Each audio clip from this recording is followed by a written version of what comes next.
What near-death experiences reveal about the true words of Jesus?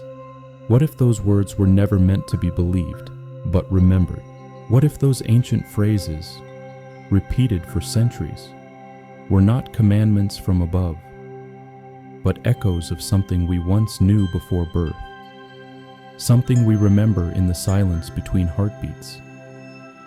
This is the Surrender Space, and every week we bring you 2 near-death experiences videos and the deeper truths they point to. If you want to understand what happens after we die, subscribe now. For decades, people who've died and come back, near-death experiencers, have described a place beyond light, beyond thought, beyond self.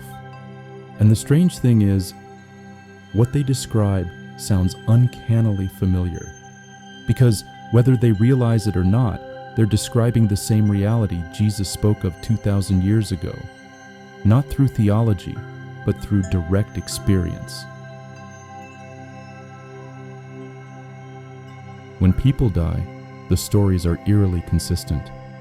A feeling of leaving the body, a sense of peace that erases all fear, a tunnel, a radiant light, not a sun, but a presence that feels like home, and then an overwhelming love that no human language can capture. They say, "It knew me completely. It was pure forgiveness." It was like being inside unconditional love itself. And yet, those who return almost always say the same thing. No words can describe it. You just know. Now, listen again to what Jesus said. The kingdom of God is within you. I and the Father are one. Love your enemies, that you may be children of your Father in heaven. Doesn't that sound like the same consciousness being described? The same love that sees no enemy, no separation, no judgment, only itself reflected everywhere. Maybe Jesus wasn't trying to teach us morality. Maybe he was trying to awaken memory.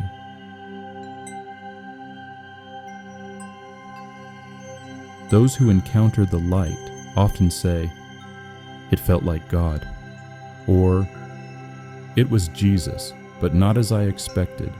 It was more like a presence of infinite love." Some atheists, Hindus, Buddhists, Muslims, they all describe the same radiant consciousness, sometimes appearing in a form that matches their background. But the essence is always identical, an intelligence made entirely of love. So, what is this light? When Jesus said, "I am the light of the world," perhaps he wasn't referring to himself as a man, but to that very presence that all souls return to, that same light that NDEs keep pointing toward, the one that knows us more deeply than we know ourselves. It's not about religion, it's about remembrance. Because when they describe being bathed in the light, they say it's like remembering who they truly are. The illusion of separation dissolves, and what remains is the knowing. I am home. That is Christ consciousness, not a belief, but a state of being. Another recurring theme in NDEs is the life review. People describe reliving every moment of their lives not as punishment, but as empathy. They feel what they made others feel. Every act of kindness, they relive the joy. Every act of cruelty, they feel the pain. And what's striking? They all say, "There was no judgment, only love helping me understand." Now think of Jesus' words.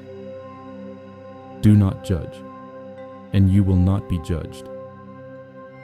With the measure you use, it will be measured to you." That's not a threat. It's a description of spiritual mechanics. He wasn't warning us about a cosmic judge. He was describing a universal mirror, that what we give, we become. And in that higher state of consciousness, we see our own reflection through every other heart we've touched. So maybe the judgment isn't about divine punishment. It's about awakening to unity, seeing that every action was done to ourselves, And when experiencers come back, they say one phrase again and again. It's all about love. One of the most profound effects of an NDE is the total loss of fear, especially the fear of death. Imagine living like that, completely unafraid, fully awake, seeing every face as God wearing a disguise. That's the kingdom of heaven Jesus spoke of, not a distant place, but a present state. He said, "The kingdom of heaven is at hand, not later, not after death, now." The light that NDEs reveal is not waiting on the other side. It's the same light within consciousness, here, when the mind becomes still enough to see it. When you die, you wake up to it. When you truly live, you do too. That's the message Jesus tried to show us, through parables, through miracles, through surrender, that God isn't somewhere else, that heaven isn't a reward, but a realization. One of the most mysterious phrases Jesus ever spoke was this: "Before Abraham was, I am." To the intellect, it sounds absurd. To the mystic, it's the key to everything. Because those who experience NDEs often describe merging with the light and realizing, I was never separate from it. The I they thought they were, the personality, the history, the fears, dissolves into a vast awareness that feels both personal and infinite. They say, it wasn't like meeting God. It was remembering that I am part of God, that God and I were never two. And suddenly Jesus' words make sense. I am the way, the truth, and the life. Not me, the historical man, but the divine self within all beings. The I am that every soul ultimately rediscovers when the illusion of the ego dissolves. That's why he said, "No one comes to the Father except through me," not as exclusion, but as invitation. Come through the I am within you, through awareness itself. So, what does this all mean for us, the living? If the near-death experiencers are touching the same light that Jesus revealed, then maybe his teachings were never meant to be believed blindly, but confirmed through experience.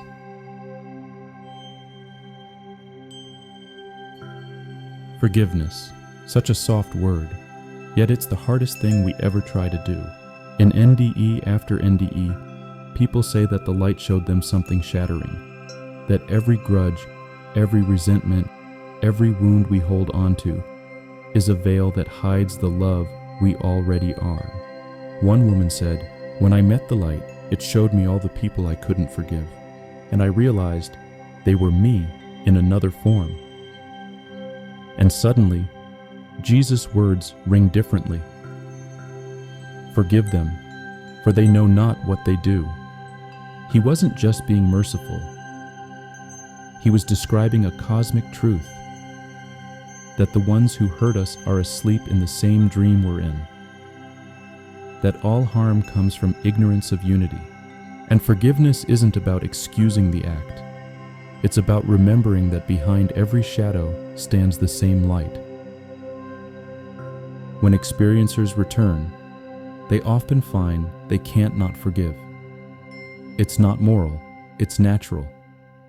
Because once you've seen the light in everyone, judgment becomes impossible.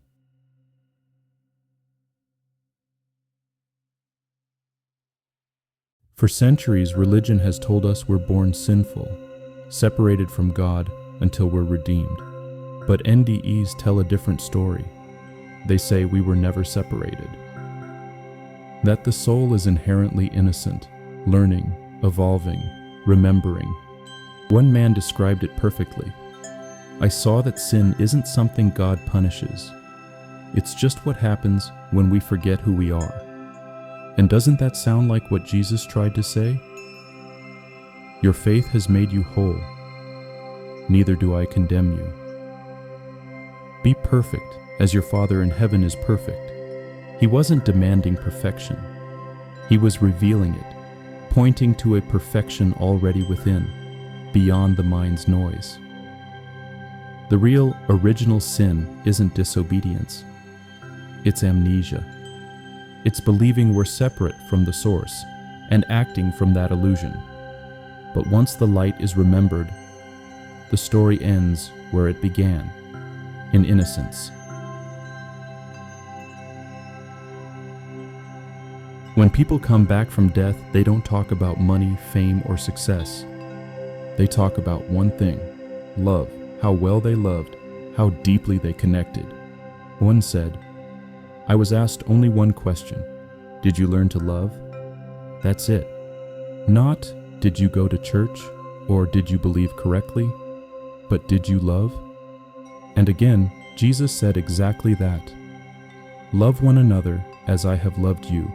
By this, all will know that you are my disciples, if you love one another. It's almost as if every near-death story is a living gospel, a continuation of his message, spoken not in words, but in pure remembrance. Maybe this is what he meant by eternal life, not endless time, but timeless love.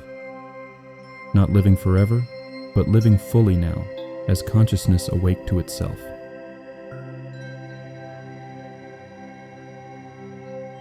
Here's the real paradox.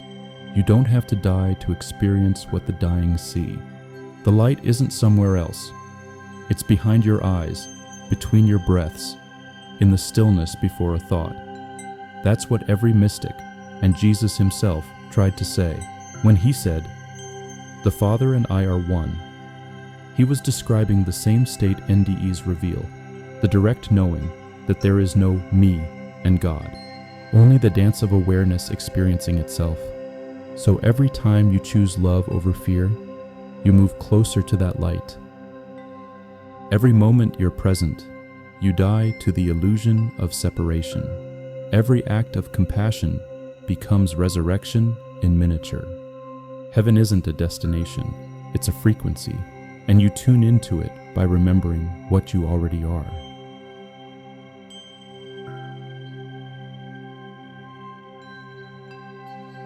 After an NDE, people often say they didn't learn something new, they remembered something ancient, something too obvious for words. That's why Jesus spoke in parables. He was trying to trigger remembrance, not belief.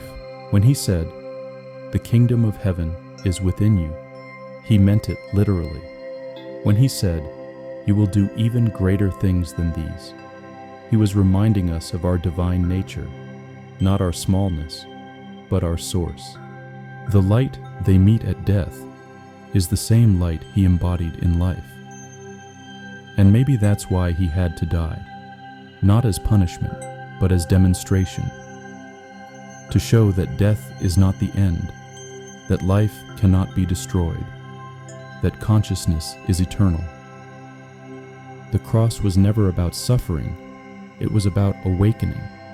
The resurrection wasn't a miracle to be worshipped, it was a truth to be remembered. So what does this mean for you right now, sitting here watching this? It means that you don't need to wait for death to meet the light. You meet it every time you forgive, every time you love, every time you see through the illusion of other. The words of Jesus were never meant to be locked inside religion. They were meant to ignite awakening. And NDEs, modern, raw, and personal, are confirming what mystics have always whispered, that the soul is eternal, that love is the only law, that the kingdom is already here, and that the light you seek is looking through your eyes right now.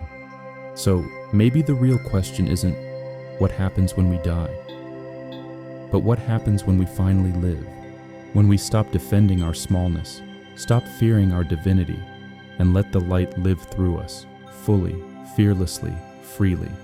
Because that's what every near-death experiencer comes back to say. Don't wait until you die to know how loved you are. And that's what Jesus said too. In every word, every act, every silence, you are the light of the world. Not someday. Now. Heaven isn't elsewhere. It's the moment you remember who you are. If this touched your soul, Subscribe and walk this path with me. We're remembering the light together.